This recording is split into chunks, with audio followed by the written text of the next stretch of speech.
ডুচেনি muscular dystrophy বলে একটা অসুখ আছে। এটা সাধারণত ছেলেদের ক্ষেত্রে হয়ে থাকে এবং দেখা যাচ্ছে ৩ থেকে ৫ বছরের মধ্যেই সাধারণত এই রোগটা ধরা পড়ে। সে বাচ্চাটা হাঁটাচলা ঠিকমতো করতে পারে না, বারবার পড়ে যায়। বা তাদের বয়সী বাচ্চারা যখন খেলাধুলা করে তখন সে সেটা পারে না।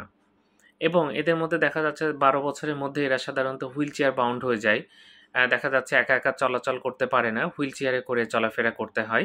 এটা খুবই কষ্টদায়ক সমস্যা। যাক, ডুচেনি মাসকুলার ডিস্ট্রফি রোগী আমি দেখেছি আমাদের হসপিটালে, এরকম কয়েকটা রোগী আমি দেখেছি।